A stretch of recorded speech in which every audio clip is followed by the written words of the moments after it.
సృష్టించిన ఆయన శుద్ధీకరణ చేశాడు. ఇప్పుడు మీరు వినండి, వాళ్ళందరూ ప్రవక్తలు, వాళ్ళు ఇవన్నీ చేయలేరు. వాళ్ళందరిని నేను ఎన్నుకున్నా మాట్లాడి చెప్పి పంపించా, వాళ్ళ మాట వినలేదు. సరే, నా కుమారుడు మాట మీరు వినండి, ఎందుకంటే ఆయనే మొత్తం చేసింది ఆయనే.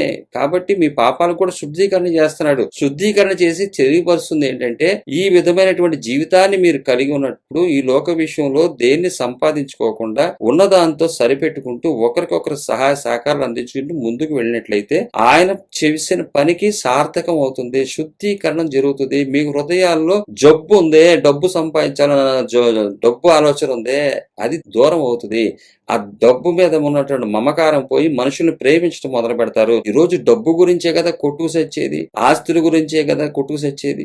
ఇప్పుడు గొడవలు ఎక్కువ జరిగేది ఎక్కడ? ఇరాన్ దేశం ఉందండి. ఇరాన్ దేశం ఏం జరుగుతుంది? చంపేస్తున్నారు. 30,000 మందిని చంపారంట, తెలియకుండా ఉరులు తీశారంట. ఎందుకు? అధిక సంపాదన ఉంది ఆ దేశంలో, పెట్రోల్ బావులు ఉన్నాయి. తిన్నదరక్క మత పిచ్చి పట్టింది. మత పిచ్చితోటి దేశాన్ని ఏం చేశారు? డబ్బు ఎక్కువైతే వస్తుంది, మత పిచ్చి పడుతుంది, యుగో వస్తుంది, గర్వం పెరిగిపోద్ది, అహంకారం పెరిగిపోద్ది. ఏదో వంక నేను చెప్పిన దేవుణ్ణి మొక్కాలని ఇండైరెక్ట్ గా వీడి చేత మొక్కించుకోవడం తప్ప ఏమి లేదు. మతం అని చెప్పి, అదని చెప్పి, ఇదని చెప్పి ఇతర దేశాన్ని వారి మీదకి ఉగ్రవాదులు తయారు చేశారు ఆ డబ్బుతోటి.